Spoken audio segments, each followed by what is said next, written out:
சோழிங்கநல்லூரில் இருசக்கர வாகனம் மீது லாரி மோதியதில் காவலர் உயிரிழந்துள்ளார்.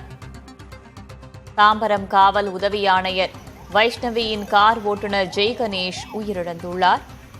இருசக்கர வாகனம் மீது தண்ணீர் லாரி மோதியதில் ஜெய்கணேஷ் சம்பவ இடத்திலேயே உயிரிழந்தார்.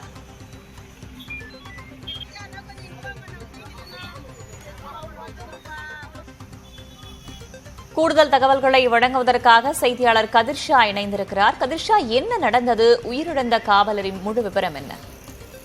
வணக்கம் திலகவதி. சென்னை தாம்பரம் காவல் உதவி ஆணையாளர் வைஷ்ணவியின் கார் ஓட்டுநராக பணிபுரிந்து வருபவர் ஜெயகணேஷ். இவர் சோழிங்கநல்லூரில் உள்ள உதவி ஆய்வாளர் வீட்டிற்கு தனது காவல் வாகனத்தை எடுப்பதற்காக தனது இருசக்கர வாகனத்தில் சென்று கொண்டிருந்தார். அப்பொழுது ஓஎம்ஆர் சாலை சோழிங்கநல்லூர் அருகே சென்று கொண்டிருக்கும் போது தண்ணீர் லாரி மோதியதில் சம்பவ இடத்திலேயே பரிதாபமாக உயிரிழந்தார். மேலும் அப்பகுதியில் சிறிது நேரம் போக்குவரத்து பாதிப்பும் ஏற்பட்டது. குறிப்பாக சோழிங்கநல்லூர் ஜங்ஷன் மீது அதிக போக்குவரத்து செல்லக்கூடிய பாதை என்பதால் இவர் முன்னே சென்று கொண்டிருக்கும் போது பின்னால் வந்த தண்ணீர் லாரி இவர் மீது மோதியுள்ளது. இதில் நிலை தடுமாறி கீழே விழுந்ததில் அவருக்கு தலையில் பலத்த காயம் ஏற்பட்டு சம்பவ இடத்திலே பரிதாபமாக உயிரிழந்தார். இந்த உயிரிழந்ததை அடுத்து விபத்தில் காவலர் ஜெயகணேஷ் சம்பவ இடத்தில் உயிரிழந்ததற்கு போக்குவரத்து புலனாய்வு போலீசார் அவரது உடலை கைப்பற்றி தற்போது விசாரணை மேற்கொண்டு வருகின்றனர்.